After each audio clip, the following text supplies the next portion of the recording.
olvida las arpas, olvida las nubes.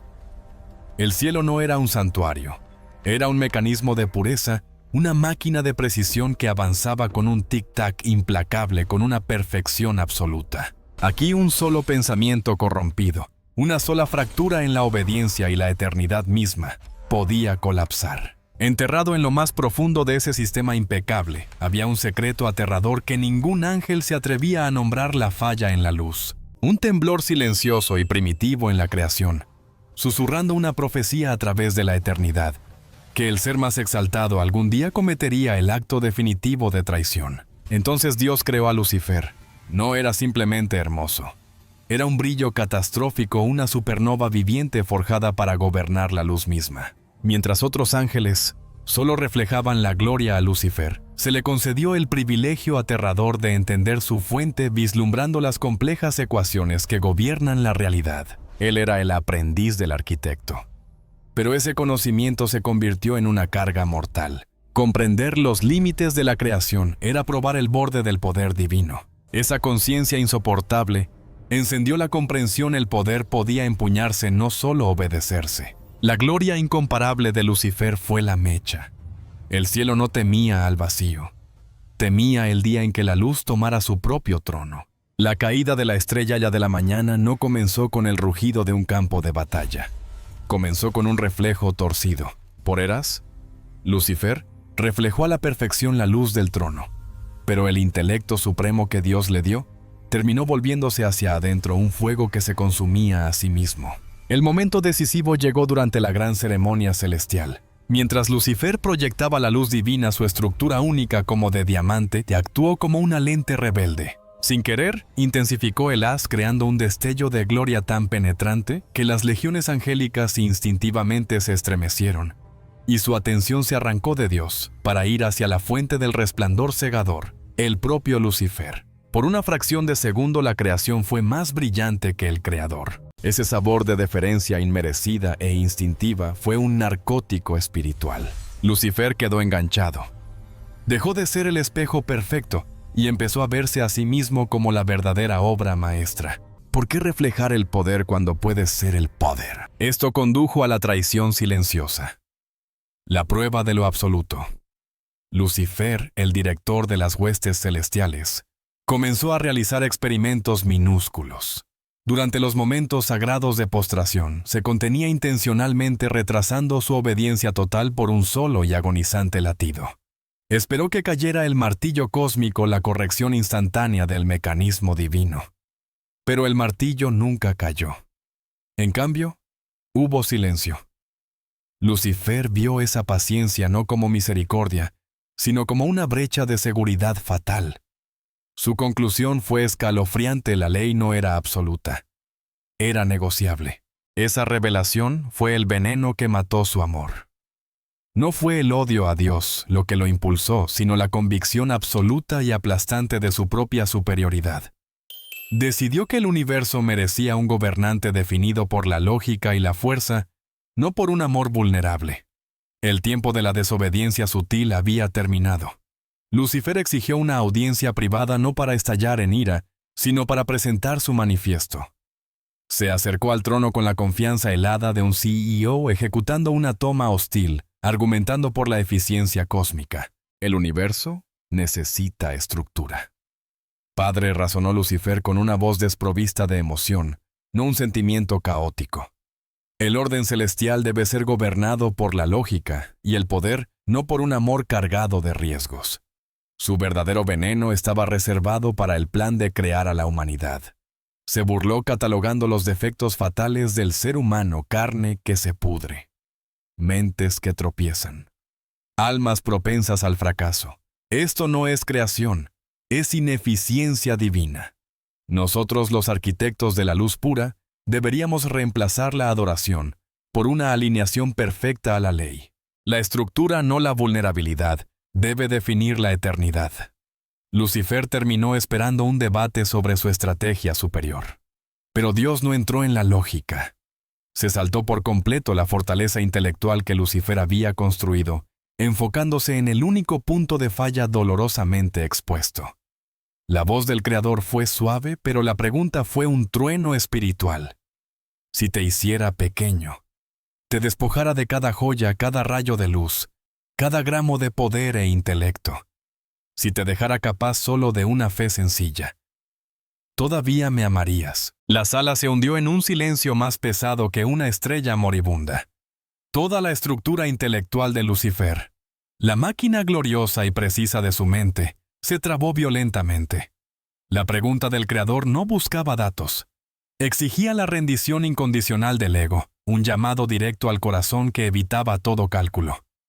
Lucifer, el archiintelecto que trazó cada galaxia y cada ruta de estrellas, fue quebrado por un solo concepto aterrador: el amor vulnerable. Su conocimiento sin igual quedó expuesto seco y de pronto sin sentido. La respuesta simple y devastadora le ardía en la lengua, y aún así, no podía pronunciarla. No podía decir sí. En ese instante de vacilación fatal, el destino cósmico quedó sellado de manera irrevocable, no por el choque de espadas, sino por el vacío destrozado de una sola palabra ausente. Con el rechazo silencioso a la pregunta de Dios, Lucifer supo que no había vuelta atrás. Su misión cambió de la autoadmiración a la convicción masiva. No lideró una rebelión burda. Enseñó una insurrección. Lucifer buscó a los ángeles de alto intelecto y profunda posición, los querubines guardianes del conocimiento y los tronos administradores de la ley. No eran seguidores crédulos, eran seres de pura razón que valoraban la estructura por encima de todo. Lucifer no apeló a su debilidad, apeló al orgullo de su propia comprensión. En asambleas ocultas y cristalinas lejos del trono, Lucifer organizó foros filosóficos secretos. No susurraba mentiras. Presentaba diagramas de un cielo autogobernado.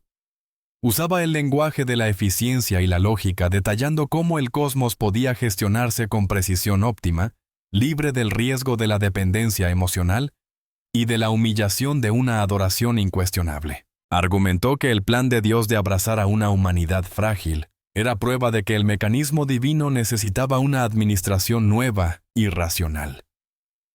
No somos esclavos, declararía, sino las mentes que comprenden la fórmula de la creación. ¿Por qué debe la comprensión arrodillarse ante la fe? Reemplacemos la servidumbre con la razón suprema. Los ángeles escucharon cautivados por el brillo de la estrella caída. No fueron engañados, fueron convencidos. Los ángeles más inteligentes eligieron alinearse con el argumento más inteligente.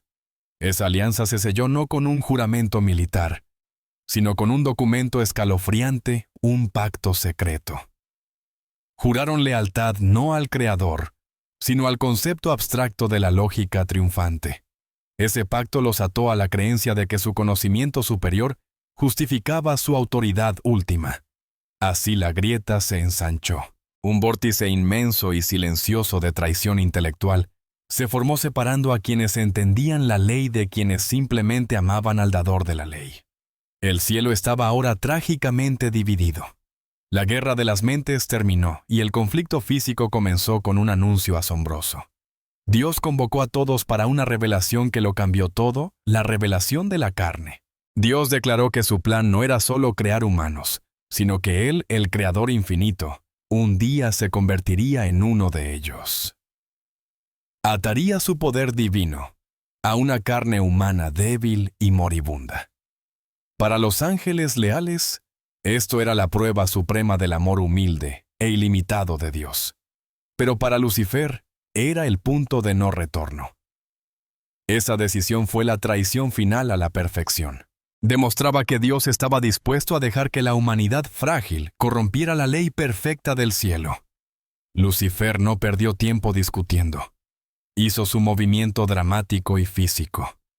Metió la mano en la misma luz del cielo y, usando su voluntad corrompida, la torció hasta convertirla en una espada oscura y dentada, un arma de verdad fracturada. Luego, con toda la creación mirando, marchó directo al centro sagrado del cielo. Con un chirrido metálico y horroroso clavó la espada de luz en el fundamento de la creación misma. El cosmos respondió al instante, el suelo se agrietó y se estremeció. Por primera vez, el cielo sintió dolor, un temblor profundo y existencial. que probó que la eternidad podía ser herida.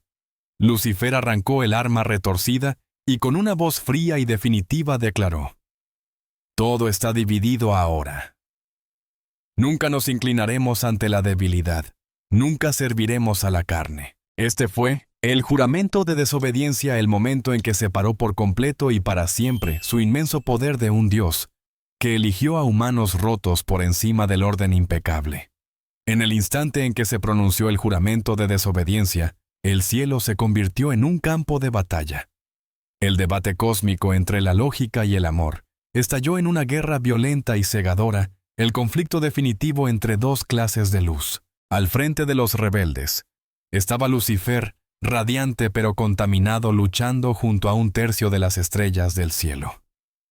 Creía que su número superior y su espada de luz fracturada forjada de verdad retorcida garantizaban la victoria. Su ejército estaba alimentado por la creencia poderosa e intoxicante en su propia supremacía intelectual. Pero frente a esa fuerza abrumadora estaba el arcángel Miguel. La presencia de Miguel introdujo la verdadera escala del poder del Creador. No era un rey orgulloso, era una respuesta viviente al ego de Lucifer. Pisó el campo de batalla como el arcángel de la obediencia pura, un canal perfecto y transparente de la voluntad divina. No tenía ambición propia, lo que lo hacía totalmente invulnerable al mismo orgullo que consumía a Lucifer. Su única fuerza era su disposición a ser usado por un poder mayor. El choque fue aterrador, un torbellino de luz. Lucifer, rugiendo con la furia calculada de un dios autocoronado, desató una tormenta de ataques cegadores y quirúrgicos. Su objetivo no era solo derrotar a Miguel, sino desmantelar la geometría y la arquitectura del cielo mismo. Sin embargo, cada golpe preciso y devastador, cada astilla de luz fracturada, fue recibido y neutralizado sin esfuerzo por Miguel. Este fue el paradojo definitorio y aplastante de la guerra. Lucifer derramó su vasta fuerza personal autoproclamada, creyendo que era infinita. Miguel permanecía firme, luchando solo con la autoridad prestada e ilimitada de Dios. La fuerza del rebelde, impulsada por su propia mente, era sin saberlo finita y se agotaba con facilidad. Pero el poder de Miguel, canalizado directamente desde el trono, era verdaderamente inagotable. La defensa de Miguel era como agua cósmica cediendo, fluyendo y completamente imposible de quebrar, porque no luchaba por sí mismo, sino defendiendo la integridad inconmovible del dador de la ley. Su escudo no estaba forjado de metal ni de luz, sino de una lealtad absoluta que se borraba a sí misma. La batalla terminó no cuando Lucifer se quedó sin energía, sino cuando su filosofía central fracasó de forma espectacular. La brillantez suprema, impulsada por el orgullo, no pudo sostenerse frente a la fuerza simple y limpia de la obediencia. La estrella de la mañana no fue simplemente derrotada por una fuerza superior, fue hecha añicos por el peso de su propia arrogancia colosal. La primera guerra la ganó el siervo que se negó a reclamar como propia siquiera una chispa de luz. La batalla había terminado. Lucifer, derrotado no por fuerza, sino por su propia filosofía fallida, fue alcanzado por el último y resuelto contraataque de Miguel. La espada de luz fracturada salió volando de su mano. Entonces la voz colosal del trono resonó con la palabra final, un temblor cósmico, expulsión. Comenzó la gran y terrible caída. Lucifer, colapsando hacia adentro, fue arrojado fuera al instante. Su vasto resplandor no solo se apagó, implosionó en un vórtice aterrador. Un tercio de las estrellas del cielo, sus seguidores devotos, fueron arrastrados con él. Su descenso fue un grito primal a través de las eras, rasgando agujeros en la tela prístina del cosmos recién nacido. Mientras caían, sus formas se retorcieron y su luz perfecta se cuajó en sombra y malicia. Lucifer, la antes brillante estrella de la mañana, fue consumido para siempre por el vacío helado de su propio odio, renacido como Satanás, el adversario eterno. Fueron arrojados a las tinieblas de afuera, arrancados del calor y la luz del Creador. Lejos del orden del cielo, cayeron en silencio y frío. Pero la rebelión no tomó a Dios desprevenido. Antes de que el polvo del cielo siquiera se asentara, Dios liberó su respuesta, no venganza, sino amor. un acto final y urgente de misericordia. En una tierra recién formada, preparó un santuario físico Edén, un lugar de vida, esperanza y restauración, para seres mucho más frágiles que los ángeles, la humanidad. Entonces Miguel fue convocado. El comandante de la obediencia recibió su mandato final y más solemne. Fue apostado en el borde oriental del Edén. Su misión no era solo impedir que la oscuridad corrompida regresara, sino hacer algo mucho más doloroso. Se le ordenó sellar el camino de regreso al árbol de la vida. Miguel levantó su espada de 2 filos. Se encendió en fuego viviente, retorciéndose y rugiendo con poder divino. Con un acto decisivo trazó un límite eterno entre lo perdido y lo protegido. Ocultó la entrada. Enterró el sendero. Esa barrera invisible y siempre ardiente llegó a conocerse como la Puerta Enterrada, el primer monumento trágico de la historia. Quedó guardando un paraíso pequeño y vulnerable que Dios construyó para los mismos seres que Lucifer despreciaba. Un testigo silencioso del terrible costo de una sola palabra orgullosa. No. La guerra en el cielo se perdió, pero la batalla cósmica continuaba. Lucifer, ahora para siempre llamado Satanás, no descansó simplemente en el exilio. El poder puro y frío de su odio comenzó a deformar el vacío exterior, forjándolo en el primer infierno verdadero. No estaba consumido por el dolor, sino por una furia helada y racional. Su única misión era simple: destruir el frágil santuario que Dios construyó y corromper por completo a la raza humana. Desde el borde de la oscuridad, Satanás y sus lugartenientes fijaron su mirada en Edén. Observaban a Adán y Eva, seres definidos por su confianza sencilla y su vulnerabilidad perfecta. Para los demonios, la visión de esas criaturas débiles caminando libremente en el paraíso era un insulto insoportable a su intelecto. Comprendieron que el enfrentamiento final no se lucharía con espadas de luz. Sería un golpe silencioso y psicológico dirigido al eslabón más débil, el corazón humano. Los demonios juraron un nuevo pacto eterno. Si Dios elegía el amor por encima de la ley, harían de ese amor el instrumento definitivo del dolor. No atacarían la fortaleza, envenenarían la inocencia por dentro. Mientras tanto, Miguel y los ejércitos leales comprendieron que la batalla se había trasladado. El tiempo del combate celestial cegador fue reemplazado por un asedio espiritual tenso sobre la tierra. La Puerta Enterrada se alzaba como una línea de separación sombría, pero también como una promesa resplandeciente, a través de los ángeles leales. Dios afirmó una verdad poderosa y silenciosa. El enemigo ahora era astuto, la guerra sutil, pero el plan definitivo de redención ya estaba en marcha. La caída trágica solo había activado la segunda y magnífica fase de la voluntad divina.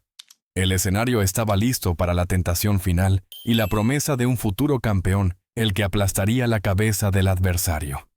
La gran irrupción del mal, alimentada por la semilla del odio, estaba ahora a las mismas puertas del Edén.